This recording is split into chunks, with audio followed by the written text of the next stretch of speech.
Alhamdulillah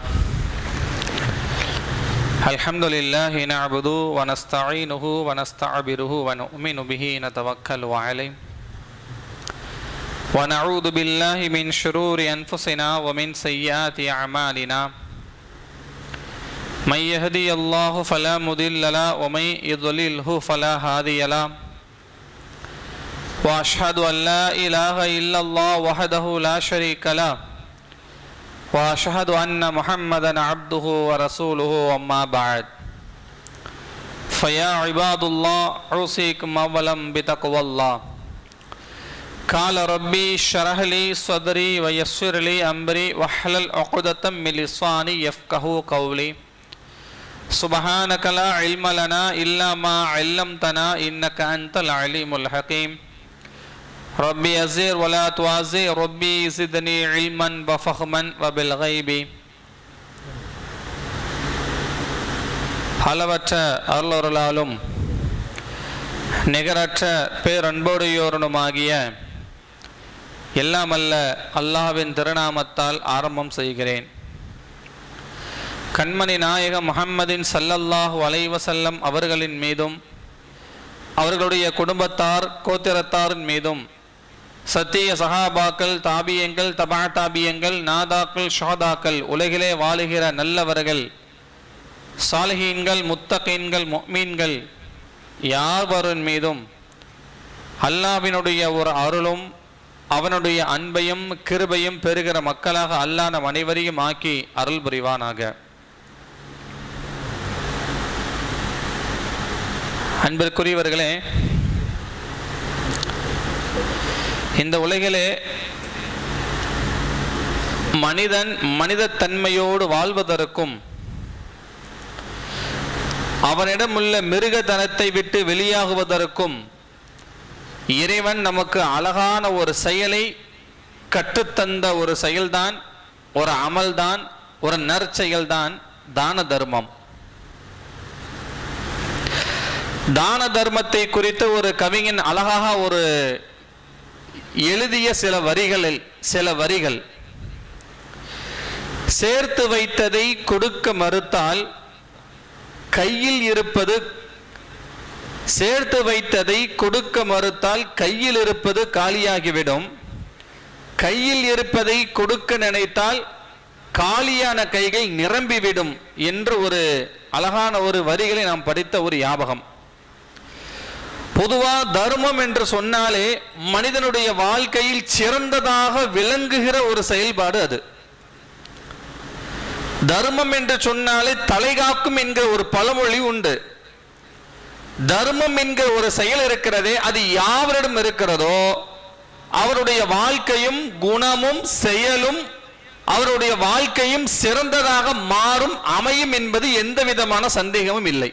காரணம், தர்மம் என்கிற ஒரு குணம் இருக்கிறதே, அது இரக்கத்தன்மையான ஒரு குணம். யாவரையும் பார்த்து அவர் கஷ்டப்படுகிறார், எனவே நாம கிட்ட இருக்கிற ஒண்ணு அவர்கிட்ட கொடுத்து அவர் சந்தோஷமா இருக்கணும் என்கிற அவருடைய முகத்தை மகிழ்ச்சியாக பார்க்க வேண்டும் என்கிற ஒரு நல் எண்ணம் இந்த தர்மத்திற்கு உண்டு. இந்த தர்மம் கொடுக்க வேண்டும் என்கிற எண்ணத்திற்கு உண்டு. இந்த எண்ணம் இருக்கிறதே, இந்த எண்ணத்தை குறித்து அல்லாஹ் ரப்பல் ஆலமீன் எவ்வாறு கூறுவான் என்றால், யாருக்கு நான் கொடுக்க சொன்னதை எவர்கள் வெளியே கொடுப்பார்களோ அவர்கள் இந்த உலகத்தில் சிறந்த மனிதனாகவே திகழ்ந்து விடுகிறார். சிறந்த மனிதன் யாரு? எப்படி உலகத்தில் ரசூலுல்லாஹ், தாபியங்கள் தபா தாபியங்கள் உலகத்தில் நல்லவர்கள் ஏகத்துவவாதிகள் எப்படி ஒரு சிறந்ததாக இறைவன் சந்திக்கிறானோ அதே ஒரு சிறந்த மனிதனாக அல்லாஹ் அவனை சந்திப்பான் என்பதை இறைவன் நமக்கு இப்படியான வார்த்தையை சொல்லுவான். அப்ப அல்லாஹ் நாளைக்கு நம்ம சந்திக்கும் போது எப்படி இருக்கணும் தெரியுமா? ஒரு மனுஷன் சிறந்த மனிதனாக இருக்கணும், நல்ல ஒரு அடியானா இருக்கணும், சிறந்த ஒரு அடியானாக இருக்க வேண்டும். சிறந்த அடியானுக்கு சிறந்த செயல் எதுவென்றால் தான தர்மத்தை நீங்கள் கொடுக்க வேண்டும்.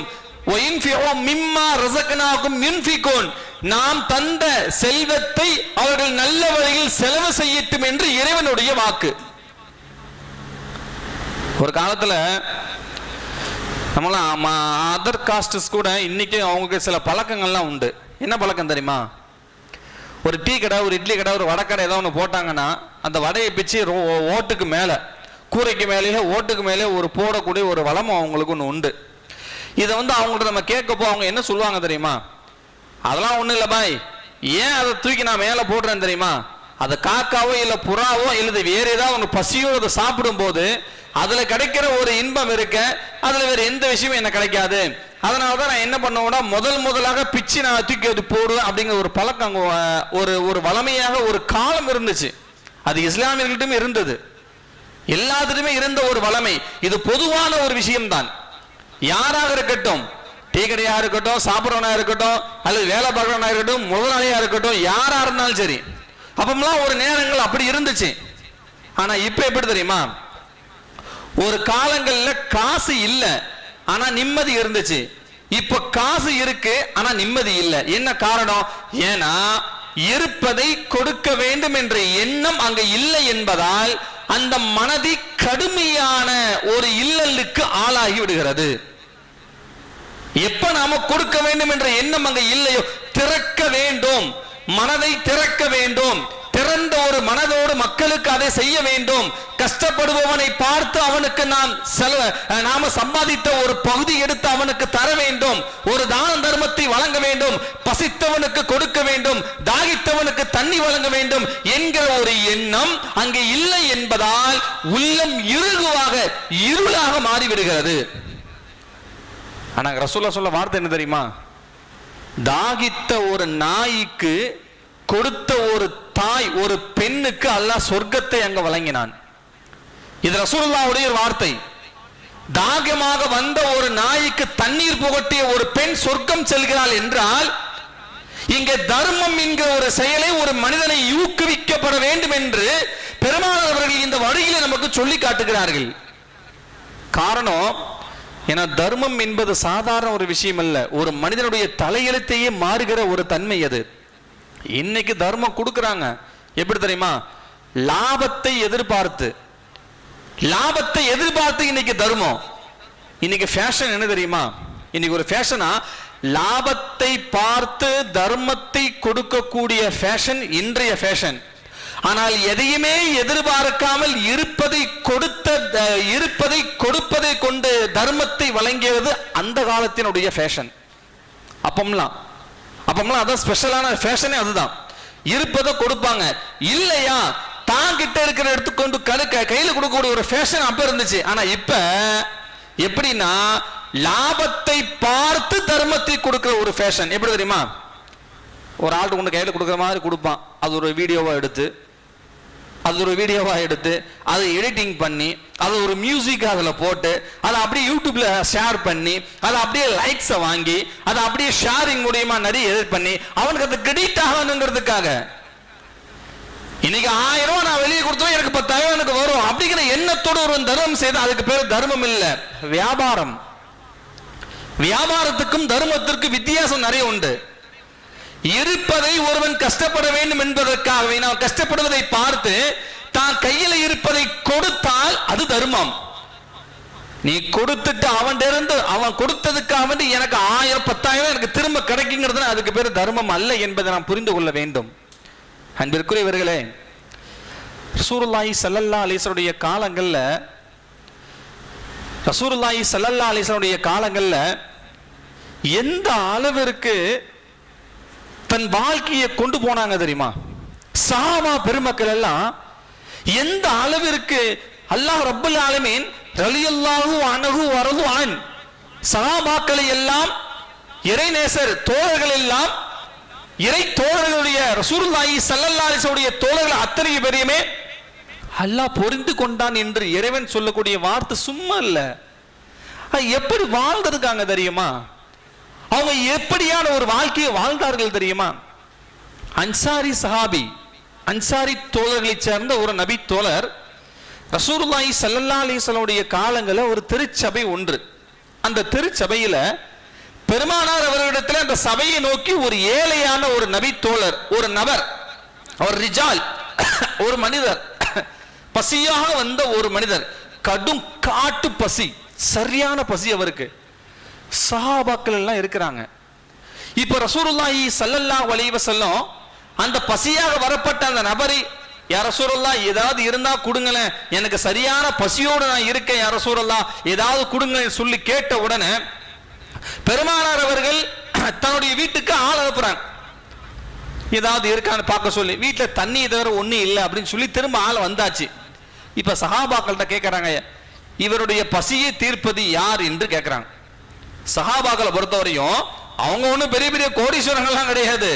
அன்றாட சமையல், அன்றாட உணவு, அவர்களையும் ஏழ்மையானவர்கள் தான். யாருமே இன்டர்நேஷனல் லெவல்லையோ பிசினஸ் பண்ணி ஒரு பெரிய பெரிய தொழிலாளர்களாக கிடையாது. சாதாரண ஒரு இருப்பதை கொண்டு தன் வாழ்க்கை நடத்தப்பட்டவர்கள் சஹாபா பெருமக்கள். அன்சாரி தோழர் எந்திரிச்சாரு, யார சொல்லலாம், நான் இன்னைக்கு இந்த நபரை என்னுடைய வீட்டுக்கு நான் கூட்டு போறேன் யார சொல்லலாம், அவருடைய பசியை நான் தீர்த்து வைக்கிறேன்னு சொல்லிட்டு வீட்டில் பர்மிஷன் கேட்கல. யார் வீட்டில் அவங்க அம்மா அவங்க மனைவிட்ட கேட்கல, கூட்டு போடுறாங்க, கூட்டு போயிடுறாங்க. கூட்டு போன உடனே கதவை தட்டி அஸ்ஸலாமு அலைக்கும் சொல்லி வீட்டுக்குள்ள போயிட்டு கதவை தன் மனைவிட்ட சொல்றாங்க, ஏமா ஒரு ஆளை ரசூலுல்லாஹ் கூட்டு வர சொல்லி சாப்பாடு சொன்னாங்க, நான் கூட்டு வந்துட்டேன், இப்போ அவரு வயிறு நிறைக்கணும், நம்ம வீட்டில் ஏதாவது இருக்கா, நம்ம வீட்டில் ஏதாவது சாப்பாடு இருக்கா? அந்த அம்மா என்ன சொல்லுச்சு தெரியுமா? ஹதீஸ்ல வரக்கூடிய வார்த்தைங்க, தன் கணவன்கிட்ட சொல்ல வார்த்தையை பாருங்க, என்ன சொன்னாங்க தெரியுமா? நம்ம குழந்தைகளுக்கு உள்ள சாப்பாடு மட்டும்தான் இருக்கு, எனக்கும் உங்களுக்கு இன்னைக்கும் பட்டினி தான், நம்ம பிள்ளைங்களுக்கு வைக்கக்கூடிய சாப்பாடு மட்டும் தான் கொஞ்சோண்டு நம்மள்ட்ட இருக்கு, ஓரளவுக்கு இருக்கு, வேற எதுவும் நம்மள்ட்ட இல்லை அப்படின்னு அந்த அம்மா சொன்ன உடனே அந்த அந்த அன்சாரி தோழர் என்ன சொன்னாரு தெரியுமா? அப்படியா, பிள்ளைங்களை நல்லா தூங்க வை, அவங்க பசியோடு இருப்பாங்க, அந்த பசியோட தாளாட்டி எதையாவது ஒரு முதுகு உடம்ப தடவி விட்டு பிள்ளைங்க நல்ல முதல்ல தூங்க வை, தூங்க வச்சுட்டு அதுக்கப்புறம் அந்த உணவு எடுத்து நம்ம அவருக்கு கொடுக்கலாம் அப்படின்னு ஒரு டெக்னிக்கான ஒரு ஐடியா ஒன்று போடுறாங்க. இப்போ அந்த குழந்தை வந்த அம்மா தான் பெத்த பிள்ளைங்க சரியான பசி, வரலாறுகள் வருகிறது, அந்த குழந்தை அழுதுகிட்டே இருந்ததுக்கு காரணமே பசி தான். அந்த பசி அவங்க கிட்ட அந்த உணவு எப்படி வந்துச்சு அப்படின்னா, கஷ்டப்பட்டு கருமாவப்பட்டு தான் குழந்தைகளுக்கு கொடுக்கணுங்கிற எண்ணத்தோடு அந்த வச்சவங்க அந்த உணவு அந்த உணவு குழந்தைகளுடைய பசியை ஆத்துறதுக்காக வேண்டி வச்சிருந்த அந்த உணவை குழந்தைகளை அமர வைத்து விளக்க ஆஃப் பண்ணாங்க. திரி இருக்கா இல்லையா, விளக்கு பத்த வைக்க திரிக்கலாம், ஃபோன் ஊதி ஆஃப் பண்ணிட்டாங்க, இருட்டா இருக்கும், அவர்கிட்ட இருக்க மட்டும் தான் விளக்கு. அப்படியே அந்த உணவை கொண்டு இவர்கிட்ட கொண்டு வச்சாங்க, சாப்பிட்டாங்க, அல்ஹம்துலில்லாஹ்னு சொல்லிட்டு போனாங்க. சும்மா போகல, அல்லாஹ் உங்களுக்கு நல்ல ஒரு வளத்தை தருவானாக அப்படின்னு துவா சொல்லிட்டு அவர் போயிட்டாரு. மறுநாள் காலையில் ஆகுது. இங்க விஷயம் என்ன தெரியுமா? தான் குழந்தைகள் அழுதும் கூட வந்தவங்களுக்கு, பசியோடு வந்தவங்களுக்கு நம்ம கொடுக்கணும் என்று தாங்கிட்ட இருப்பதை குழந்தைகளுக்கு கொடுக்கக்கூடிய எண்ணத்தை கூட அவங்களுக்கு கொடுத்து அந்த வயிறு நிரப்பிய அந்த நபி தோழர் துவா செஞ்சுட்டு அவர் போயிட்டாரு. மறுநாள் காலையில் விடிஞ்சது. ரசூலுல்லாஹி ஸல்லல்லாஹு அலைஹி வஸல்லம் அவங்கள்ட்ட அந்த நபர் அந்த அன்சாரி தோழர் வீட்டு ரசூலுல்லாஹ் பக்கம் வர்றாரு. என்ன சொன்னாங்க தெரியுமா? ரசூலுல்லாஹ் என்ன சொன்னாங்க தெரியுமா? நீங்கள் நேர்த்து செய்த அந்த செயலால் அல்லாஹ் உங்களுக்காக ஒரு ஆயத்தை அல்லாஹ் இறக்கினான்னு அல்லாஹ் சொன்னான். அல்லாஹ் சொன்னாங்க, ரசூலுல்லாஹ் சொன்னாங்க, நேற்று நீங்கள் செயல்பட்ட ஒரு நல்ல செயல், இந்த செயலை கொண்டு அல்லாஹ் ஒரு வசனத்தை அல்லாஹ் இறக்கினான் என்று சொல்லி அந்த ஆயத்தை ஓதுனாங்க. அல்லதீன யுன்ஃபிகூன் அல்ல வயஸிர்ரூன அலா அன்ஃபுஸிகும் வலோ கான பிகுமுல் கஸாஸா. இந்த ஆயத்தை ஓதி காட்டினாங்க ரசூலுல்லாஹ். வயஸிர்ரூன அலா அன்ஃபுஸிகும் வலோ கான பிகும் கஸாஸா. தனக்கு தேவை இருந்தும் அல்லாஹ்வுடைய வழியில் செலவு செய்தவர்கள் அப்படின்னு அல்லாஹ் இந்த ஆயத்தை அல்லாஹ் உங்களுக்காக அல்லாஹ் இறக்குறான்னு சொன்ன உடனே ரசூலுல்லாஹ் அந்த நபரை பார்த்து என்ன சொன்னாங்க தெரியுமா? நீங்க தனக்கு இருக்கிற அந்த ஒரு விஷயத்தை, ஒருத்தர் பசியோடு வந்திருக்கிறார் அல்லவா, அவருக்கு நீங்கள் கொடுத்ததற்காக அல்லாஹ் உங்களை உயர்ந்த ஒரு பதவி, உயர்ந்த ஒரு இடத்தில் வைத்து உங்களுக்காக ஒரு வசனத்தை இறக்கியிருக்கிறான் என்றால், தனக்கை விட அடுத்தவருடைய பசியை போர்க்க வேண்டும் என்ற எண்ணம் எவருக்கு இருக்கிறதோ அவரை அல்லாஹ் உயர்ந்த இடத்தில் அல்லாஹ் அங்க வைக்கிறான், உயர்ந்த ஒரு தர்ஜாத்தில் அல்லாஹ் அங்க வைக்கிறான் என்றுதான் இந்த ஆயத்தினுடைய விளக்கம். அன்பிற்குரியவர்களே, இதுதான் அன்றைய காலத்தினுடைய சஹாபாக்களுடைய வாழ்க்கை. தன்னுடைய பசி இருந்தாலும், தனக்கு பசி அதிகமாக இருந்தாலும், அது அடுத்தவர்கள் பசியாக வரும்போது கொடுக்க வேண்டும் என்ற எண்ணம் இருந்தது. போட்டோஸ் இல்ல, வீடியோ இல்ல, யார்ட்டும் எதுவுமே சொல்லல, ரசூலுல்லாஹ் பார்க்கவும் இல்ல, கொடுக்க சொன்னாங்க. என்ன கொடுத்தாங்க, என்ன நடந்துச்சு யாருக்குமே தெரியல. ஆனா ரசூலுல்லாஹ்வுக்கு எப்படி தெரிந்தது? நீங்கள் உங்களுக்கு தேவையான ஒரு ஒன்றை அவர்களுக்கு கொடுத்து நீங்கள் பட்டினியாக இருப்பதால் அல்லாஹ் இப்படி ஒரு வசனத்தை இறக்கினான் என்பது எப்படி ரசூலுல்லாஹ்வுக்கு தெரிந்தது? ஏன்னா அல்லாஹ் காட்டி கொடுத்தான் அவருடைய செயலை குறித்து. இதுதான் தர்மம். யார்கிட்ட இந்த மாதிரியான ஒரு தன்மை இருக்கிறதோ அல்லாஹ் அவர்களை ஒருபோதும் அந்த அடியானை அதாவது அந்த அடியானை வழி தவற விடவும் மாட்டான், கைவிடவும் மாட்டான். அல்லாஹ் கைவிடவும் மாட்டான் அல்லாஹ். ஏன்னா தர்மத்திற்கு அவ்வளவு பெரிய விஷயம் உண்டு. ஆனா இன்னைக்கு தாம செய்யக்கூடிய அந்த தர்மம் எப்படி தெரியுமா இருக்கு?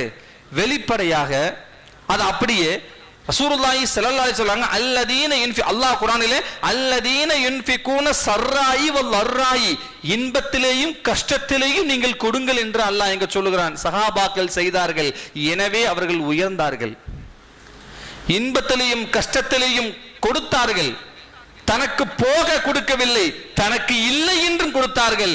இன்றுக்கும் அன்றுக்கும் உள்ள வித்தியாசத்தினுடைய தர்மம் தான் அது.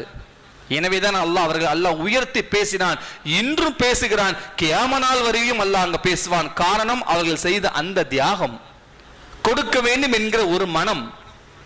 அன்பிற்குரியவர்களே, எனவே தர்மத்தினால் அல்லாஹ் ஒரு உயர்ந்த ஒரு இடத்தை ஒரு மனிதனுக்கு தருகிறான் என்றால் அந்த இடத்தை அடைவதற்கு நாம் முயற்சி செய்வதே மனிதனுடைய நோக்கமாக இருக்க வேண்டும். இன்னைக்கு அதிகமா ஸ்ப்ரெட் ஆகக்கூடிய விஷயம் என்ன தெரியுமா? அதிகமான வியாதிகள் இன்னைக்கு ஸ்ப்ரெட் ஆகுது. இன்னைக்கு இன்னொல்லாமோ வியாதிகள், அதிகமான வியாதிகள், அதிகமான வித்தியாசமான ஒரு நோய்கள் இன்னைக்கு பரவக்கூடிய ஒரு காலம்.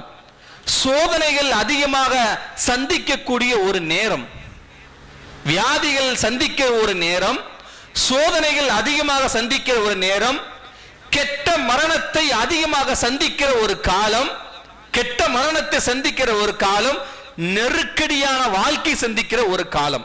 அப்படி ஒரு காலத்தை நம்ம இருக்கோம். இந்த காலம் எப்படி வந்துச்சு தெரியுமா? முதல்ல நெருக்கடியான வாழ்க்கை, கெட்ட மரணம், நெருக்கடியான வாழ்க்கை, கெட்ட மரணம், அதிகமான வியாதிகள் பரவுகின்ற ஒரு நிலைமை. இதனால் எதனால வந்துச்சுங்கிறீங்க? ஒரே ஒரு விஷயம்தான். என்ன அப்படின்னா, எப்போ ஒருத்தர் கஷ்டப்படும் போது, ஒருவர் பசியோடு இருக்கும் போது அவருடைய பசியை தீர்க்காம அந்த பணத்தை நாம் வேறு வழியில் செலவு செய்து அதை நாம் யூஸ் பண்ணும் போது பல வியாதிகள், அதாவது இன்னைக்கு ஃபுட் பிராண்டஸ்ல எவ்வளவோ வியாதிகள் இன்னைக்கு வர வேண்டுமோ அவ்வளோ அங்க வந்துருச்சு. இதுக்கு ஒரே ஒரு தீர்வு. முதல்ல ஒரு ஆள் இந்த உலகத்துல பல கொடுமையான வியாதிகளை விட்டு ஒரு தற்காத்துக் கொள்வதற்கும், நெருக்கடியான வாழ்க்கை, கெட்ட மரணத்தை விட்டும் தற்காத்துக் கொள்வதற்கும் இறைவன் ரசூல் நமக்கு சொல்லித்தந்த வழிமுறைகளை மிகப்பெரிய ஒரு வழிமுறை என்ன தெரியுமா? தான தர்மங்கள் செய்யுங்கள் என்று ரசூலுல்லாஹி ஸல்லல்லாஹு அலைஹி வஸல்லம் சொல்கிறார்கள். அஸ்ஸதகத்துல் பாதிரு, அஸ்ஸதகத்துல் பாதிரு. ரசூலுல்லாஹ் அங்க சொல்றாங்க, காலையில எந்திரிச்ச உடனே நீங்கள் சதக்கா செய்யுங்க, தர்மம் கொடுங்கன்னு சொல்றாங்க ரசூலுல்லாஹ். காலை நீங்க எந்திரிக்கிறீங்களா, எந்திரிச்ச உடனே தர்மம் செய்யக்கூடிய பழக்கத்தை கொண்டு வாங்க. ஏன் தெரியுமா?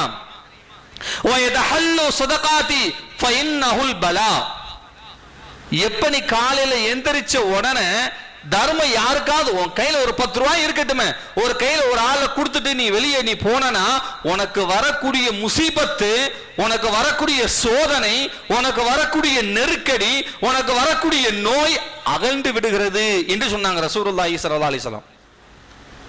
காலையில எந்திரிச்ச உடனே முகமலக்களை வேலைக்கு போகும்போதோ சாப்பிடும் போது எந்த ஒரு நேரமா இருந்தாலும் சரி, விடிய காலையில சதக்கா நீங்க செய்யுங்க. ஏன் தெரியுமா? அந்த சதக்காவினால் உங்கள் வாழ்க்கை விலகாமாகிறது. எல்லா ஃபைன்னஹுல் பலா, பலா முசீபத்தெல்லாம் நீங்கி விடுகிறது. உங்களுக்கு என்ன பிரச்சனை அந்த நேரத்தில் ஏற்பட இருக்கிறதோ அது நிகழாமல் இறைவன் பாதுகாத்துக் கொள்கிறான் என்று நபிகள் நாயகம் ஸல்லல்லாஹு அலைஹி வஸல்லம் சொல்கிறார்கள். சாலிஹ் நபியுடைய காலத்துல சையதுனா சாலிஹ் அலைஹி வஸலாம், சாலிஹ் நபியுடைய காலங்கள்ல ஒரு விறகு வெட்டி, ஒரு மனிதர், ஒரு விறகு வெட்டி, அவர் என்ன பண்ணார் தெரியுமா? மக்களுக்கு தொல்லை கொடுக்கறதா ஒரு வேலையை. ஆனா ஒரு விறகு வெட்டி, அவர் மக்களுக்கு எல்லாம் தொல்லை கொடுத்துக்கிட்டே இருப்பாரு. இப்ப எல்லா மக்களுமே சேர்ந்து சாலிஹ் நபிட்ட வந்து சொன்னாங்க, ஏங்க அவர் வந்து ரொம்ப தொல்லை பண்றாரு, எங்களை ரொம்ப டிஸ்டர்ப் பண்றாரு, ரொம்ப வேதனை பண்றாரு, அதனால அவர் வந்து நீங்க இல்லாம நீங்க ஆக்கிருங்க, எங்களுக்கு ஒரு வழி தெரியல, நீங்க இல்லாம ஆக்கிருங்க, இறைவன்ட்ட நீங்க சொல்லிருங்க அப்படிங்கிற மாதிரியான ஒரு விஷயத்தை சொல்லி அல்லாட்டாங்க எல்லாருமே சாலிஹ் நபிட்ட சொல்றாங்க. ஏன்னா அவ்வளவு ஒரு கொடுமையான ஒரு நபர் அவர். இப்ப அவர் என்ன பண்ணாரு அப்படின்னா, சாலிஹ் அலைஹிஸ்ஸலாம் அல்லாஹ்ட்ட சொல்லிட்டாங்க, இப்படி ஒரு சிரமம், இவரால் இவ்வளவு பிரச்சனை அப்படின்னு சொல்லி உடனே சொல்லிட்டு போயிட்டாங்க. அந்த மக்களுக்கு எல்லாம் என்ன, அவர் வந்து விடிஞ்சதும் இங்க போறாரு, விறகு வெட்டுறதுக்காக வேண்டி போறாரு. எல்லாருமே எதிர்பார்ப்பு, அப்பாடா அவர் போயிட்டாரு, நம்ம சாலிஹ் நபிட்ட சொல்லியாச்சு, இனி அவர் உயிரோட வரமாட்டாரு, ஏன்னா மூத்தாய் போயிருவாரு. எல்லாருக்குமே அதான்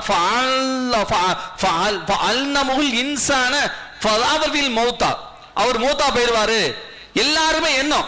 ஏன்னா நம்ம அல்லாஹ்ட்ட சொல்லியாச்சு, சாலிஹ் நபிட்ட சொல்லியாச்சு, அவர் மூத்தா போயிருவாரு அப்படிங்கிற ஒரு எண்ணம். ஏன்னா சாலிஹ் நபி அல்லாஹ்ட்டையும் சொல்லிட்டாங்க.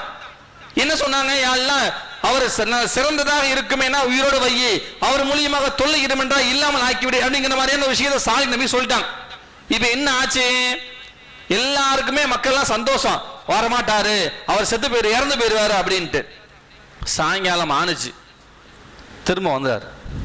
எல்லாருமே பாக்குறாங்க, அவர் ஏதோ வரவேற்கிற மாதிரி. எல்லாருமே என்னடா அது, போன ஆளு திரும்ப வந்துட்டாரு, எப்படி வந்தாரு, எப்படி வர முடியும்? சாலிஹ் நபி ஆச்சரியப்பட்டாங்க.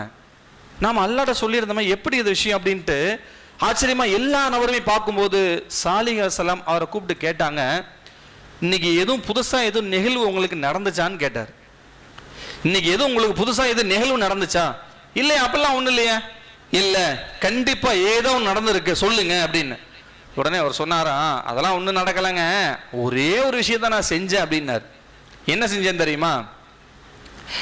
என்ன செஞ்சேன் அப்படின்னா, நான் விறகு வெட்டி முடிச்சுட்டு நான் சாப்பிட ஆரம்பிச்சேன். என் பொட்டலத்தை புரிச்சு நான் சாப்பிட போகும்போது, நான் வச்சிருந்த சாப்பாடு கொஞ்சமாக சாப்பிட்டேன், கொஞ்சமாக தான் இருந்துச்சு, வேற சாப்பாடு என்கிட்ட கிடையாது, அது தான் இருந்தது. நான் சாப்பிடும் போது என் பக்கத்தில் உள்ள ஆறு சரியான பசியோடு என்கிட்ட ஏதாவது சாப்பாடு கிடைக்குமான்னு ஒன்று கேட்டாரு. நான் அந்த சாப்பாடை தூக்கி நான் அவர்கிட்ட கொண்டு கொடுத்தேன். இதை மட்டும் தான் நான் செஞ்சேன்னாரு. நான் வேற எதுவுமே செய்யலை. அவர் சாப்பாடு கேட்டாரு, பசியோடு இருந்தாரு, என் சாப்பாடை தூக்கி நான் அவர்கிட்ட கொண்டு கொடுத்தேன். எனவே என்ன ஆச்சு, வேற ஒண்ணுமே என்ன செய்யல, நான் பட்னியா இருந்து நான் வந்துட்டேங்க, இதான் நடந்துச்சுன்னு சொன்ன உடனே சாலிஹ் நபி என்ன சொன்னாங்க தெரியுமா? சாலிஹ் அலைஹிஸ்ஸலாம் என்ன சொன்னாங்க தெரியுமா? அல்லாஹ் உங்களை மரணத்தை விட்டு அல்லாஹ் பாதுகாத்து விட்டான்னு சொன்னாங்க.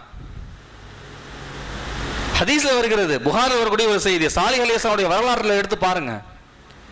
சாலிஹ் அலைஹிஸ்ஸலாம் அந்த நபருக்கு சொல்லப்பட்ட வார்த்தை என்ன தெரியுமா? அல்லாஹ் உங்களை மரணத்தை விட்டு பாதுகாத்தான். அல்லாஹ் மரணத்தை பாதுகாத்தான். எப்படி? நீங்க என்ன சுமக்குறீங்க, அது இது என்னதுன்னா விறகு, அந்த விறகு அந்த மூட்டை கீழே போடுங்கன்னாங்க. விறகு மூட்டை கீழே போடுங்கன்னாங்க. கீழே போட்டா கருநாகம் ஒரு பாம்பு அவரை கடிக்கல. ஏன் தெரியுமா? நீங்கள் செய்த அந்த தர்மம் சொன்னாங்க.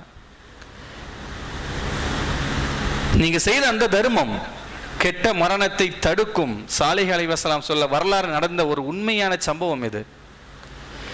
யார் ஒருவர் பசித்தவர்களுக்கு உணவு கொடுக்கிறாரோ, இல்லாதவர்களுக்கு வழங்குவார்களோ, இந்த தர்மம் யார்கிட்ட இருக்கோ அல்லாஹ் அவரை தன் வாழ்க்கையில் அல்லாஹ் பாதுகாத்து கொண்டே இருப்பான் என்று நபிகள் நாயகம் ஸல்லல்லாஹு அலைஹி வஸல்லம் சொல்லி காட்டுறாங்க.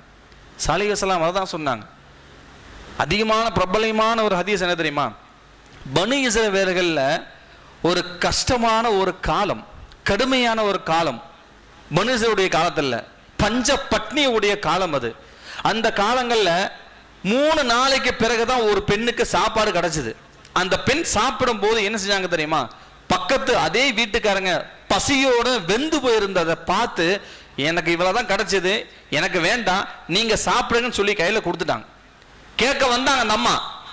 சாப்பிடும் போது ஏதாவது இருக்குமான்னு சொல்லி கேட்ட உடனே தான் பசியை விட அவங்களுடைய பசியை தீர்க்க வேண்டும் என்று தான் கிட்ட இருக்கிற அந்த சின்ன ரொட்டி துண்டை, ஒரே ஒரு ரொட்டி, அல் வாஹிதுல் ஃபகத், ஒரே ஒரு ஹுபஸ், ஒரே ஒரு ஹுபஸை, ஒரே ஒரு ரொட்டி துண்டை எடுத்து அவங்க கையில வச்சது ஒன்னே ஒண்ணுதான், அதை எடுத்து கையில கொடுத்துட்டாங்க. சாயந்தரம் என்ன ஆச்சு தெரியுமா?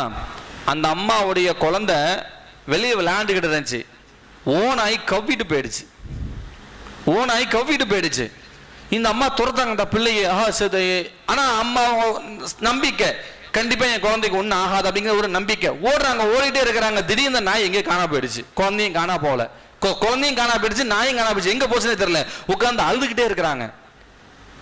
சிறிது நேரம் தான் இருக்கும். ஒருத்தர் வந்து கையில கொண்டு இந்தாங்கம்மா உங்க குழந்தை உங்கள்கிட்ட கையில கொடுத்தாங்க, இந்தாங்க கையில உங்களுக்கு கையில கொடுத்தாங்க, இது உங்க குழந்தை தானே? ஆமா. அந்த அம்மா உடனே ஆசைப்பட்டு முத்தம் கொடுத்து ரொம்ப ஜிசாக்கெல்லாம் ஒரு நன்றியை கூறிட்டு அவங்க சொன்னாங்க, இன்னைக்கு உங்க குழந்தை காப்பாற்றப்பட்ட விஷயம் என்ன தெரியுமா? பசின்னு நான் வந்ததுக்காக வேண்டி நீங்க எனக்கு தந்த இந்த செயல்தான் உங்களை அல்லாஹ் நெருக்கடியான வாழ்க்கையை விட்டு, நெருக்கடியான இந்த நேரத்தில் அல்லாஹ் உங்களுக்கு உதவி செய்தான்னு சொன்னாங்க. நெருக்கடி, யாருமே காப்பாற்ற இயலாத ஒரு நிலைமை, நெருக்கடியான ஒரு நிலைமை. அந்த நிலைமையில் கூட அந்த பெண்ணுக்கு இறைவன் இப்படி ஒரு வழியை கொடுத்தான் பாருங்க.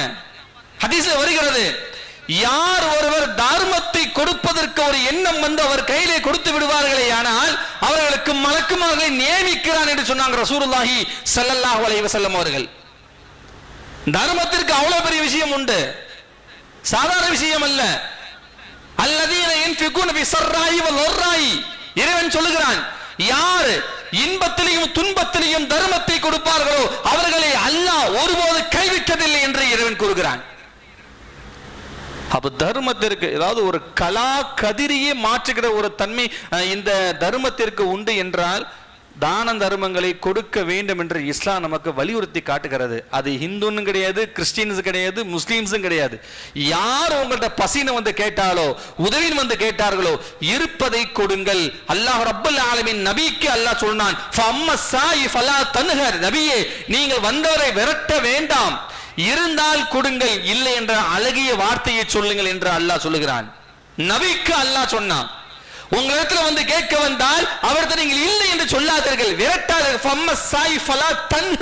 விரட்ட வேண்டாம், அழகான வார்த்தை இருந்தால் சொல்லுங்கள், இல்லை அழகான வார்த்தை நீங்கள் சொல்லுங்கள். அதை விட்டு போட்டு உன் கைகாலம் இல்லையா, என் கால்லாம் இருக்குல்ல, வேலை பார்க்க வேண்டியது தானே, சுமக்க வேண்டியது தானே, இன்னைக்கு தான் நிறைய வேலை இருக்குல்ல, உன்னால முடிஞ்சா கொடு, இருக்கிறத கையில கொடு, அட்வைஸ் பண்ண வேண்டாம், கேட்டா கொடுக்க வேண்டியதுதான், இருந்தால் கொடுத்து நம்ம நோண்ட வேண்டியது. அதை விட்டு போட்டு நம்ம அட்வைஸ் பண்றதுக்கோ அல்லது வேற செயல்பாடு நமக்கு அல்ல என்பதை அல்லாஹ் இந்த ஆயத்தை வைத்து அல்லாஹ் இங்கு சொல்லி காட்டுகிறான். எனவே அன்பிற்குரியவர்களே, தானம் தர்மம் தான் ஒரு மனிதனுக்கு இந்த உலகத்தை நெருக்கடியான வாழ்க்கையை விட்டு காப்பாற்ற முடியும், வேறு எதாலுமே கிடையாது. ஒரு மனிதன் தன்னுடைய நெருக்கடியான வாழ்க்கையை பாதுகாத்துக் கொள்ள வேண்டும் என்றால், குறிப்பாக கெட்ட மரணத்தை விட்டு பாதுகாத்துக் கொள்ள வேண்டும் என்றால், கெட்ட மரணத்தை விட்டு பாதுகாத்துக் கொள்ள வேண்டும் என்றால், பல வியாதிகள் நம்ம மீது அண்ட வேண்டாம் என்றால், தர்மங்கள் கொடுத்தால் மட்டுமே அது நடக்கும் என்பதை பெருமானார் ஸல்லல்லாஹு அலைஹி வஸல்லம் அவர்களும் அல்லாஹ்வும் சொல்லி தந்த அழகான ஒரு வழிமுறை. எனவே அல்லாஹ் ரப்பல் ஆலமீன் இந்த தர்மத்தை கொண்டு கடைசியாக ஒரே ஒரு ஆயத்து தான், லன் தனாலு பிர்ர ஹத்தா துன்ஃபிகூன மிம்மா துஹிப்புன், லன் தனாலு பிர்ர ஹத்தா, யாருமே நன்மையை அடைய முடியாது, மிம்மா துன்ஃபிகூன மிம்மா துஹிப்புன், நமக்கு விருப்பமான ஒரு பொருளை அடுத்தவங்களுக்கு நீங்க கொடுக்காத வரை எந்த நன்மையை அடைய முடியாது. கொடுக்கக்கூடிய பொருளை நமக்கு பிடித்தமான பொருளாக அமைய வேண்டும். எனவே இந்த ஆயத்தும் வசனங்களும் சம்பவங்களும் உலக மக்களுக்கு எடுத்து வைக்கிற ஒரே ஒரு விஷயம், தர்மத்தை கொடுங்கள். தன் இருக்கிற செல்வத்தில் இருந்து நம் கையில் எது இருக்கிறதோ அதை கேட்டால் உடனே அதை கொடுத்து விடுங்கள். பசியோடு வந்தால் கொடுங்கள், தாகம் வந்தால் கொடுங்கள், இடம் கேட்டால் அவர்களுக்கு சின்னதாக ஒரு சின்ன இடமாக அவர்களுக்கு தந்து வையுங்கள். இதுவே இறைவன் நமக்கு நல்ல வழியை காட்டுகிற ஒரு வழி.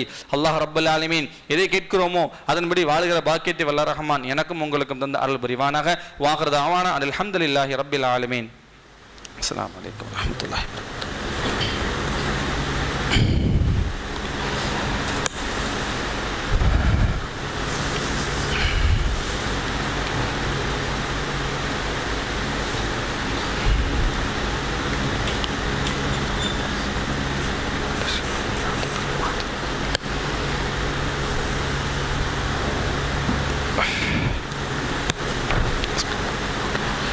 அல்ஹம்துலில்லாஹி ரப்பில் ஆலமீன் வஸ்ஸலாத்து வஸ்ஸலாமு அலா சய்யிதினா முஹம்மதின் வ அலா ஆலிஹி வ அஸ்ஹாபிஹி அஜ்மஈன் அம்மா பஅத்.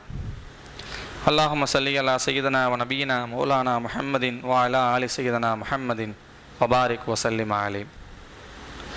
இன்னைக்குள்ள தகவல் என்ன அப்படின்னா, ஃபஜ்ருடைய தொழுகைக்கு பிறகும் மக்ரிபுடைய தொழுகைக்கு பிறகும் யார் ஒருவர் அல்லாஹும்ம அஜ்ரினி மினன் நார் என்ற ஒரு வார்த்தையை அஸ்ஸாபிஅ் 7 முறை ஓதுவார்களேயானால் அல்லாஹ் அவர்களை ஃபஜரிலிருந்து மக்ரிப் வரையும், மக்ரிபிலிருந்து மறுநாள் ஃபஜர் வரையும் அவர்களுக்கு அல்லாஹ் ஒரு நேரத்தில் அவர்கள் வஃபாத் ஆகிவிடுவார்களேயானால் நரக வேதனை விட்டு அவர்களை பாதுகாத்து விடுகிறான். இது அல்லாஹ் ரப்புல் ஆலமீன் ரசூலுல்லாஹி ஸல்லல்லாஹு அலைஹி வஸல்லம் இந்த வார்த்தை யாருக்கு கிஃப்டாக தருகிறார்கள் என்றால், யார் தொழுகையாளியாக இருப்பார்களோ அவர்களுக்கு மாத்திரமே.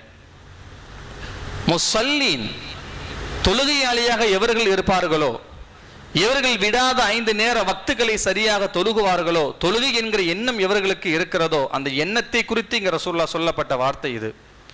எனவே யார் ஃபஜ்ருடைய தொழுகைக்கு பிறகு அல்லாஹும்ம அஜ்ரினி மினன் நார், யா அல்லாஹ் நரக வேதனை விட்டு என்னை காப்பாற்றுவாயாக என்று லா யதகல்லமு ஃபீஹில் ஃபகத், கருகாவில் இருக்கிறத பேசுறதுக்கு முன்பதாக இது 7 முறை யார் சொல்லுவார்களோ அவர்களுக்கு அல்லாஹ் மக்ரிபு வரையும் அவனுடைய பாதுகாவல் அங்க தந்து விடுகிறான். இறந்து விட்டால் அல்லாஹ் அவர்கள் நரக வேதனை விட்டு காப்பாற்றி விடுகிறான் என்று ரசூலுல்லாஹி ஸல்லல்லாஹு அலைஹி வஸல்லம் சொல்கிறார்கள்.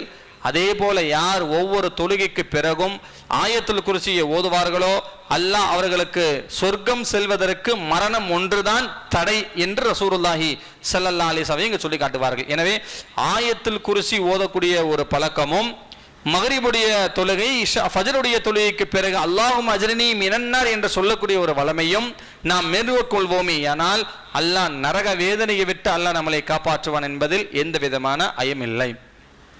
فإن فقد علينا فأرسل رسالة ربي محمدنا أبو بكر الصديق رضي الله تعالى عنه فإن محراب عمر بن الخطاب رضي الله تعالى عنه ويحفظ القرآن عثمان بن عفان رضي الله تعالى عنه والحندق البدر الدين علي بن أبي طالب رضي الله تعالى عنه وسيد الفاطمة الجنة وسيد الفاطمة رضي الله تعالى عنه والحسين والحسين رضي الله تعالى عنهما. اللهم أمير المؤمنين والمؤمنات والمسلمين والمسلمات والأحياء منهم والأموات إنك مجيب الدعوات برحمتك يا أرحم الراحمين. اللهم فاضرتي بالذنب، اللهم فاضرتي من الذنب فيقرأ الله فاذكروني أذكركم واشكروني ولا تكفرون يا أيها الذين آمنوا استعينوا بالصبر والصلاة إن الله مع الصابرين. إن الله يأمر بالعدل والإحسان وإيتاء ذي القربى وينهى عن الفحشاء والمنكر والبغي لعلكم تذكرون واذكروا الله وجيبوا لذكر الله تعالى وأولى وعز وأجل وأتم وأقواه الله أكبر.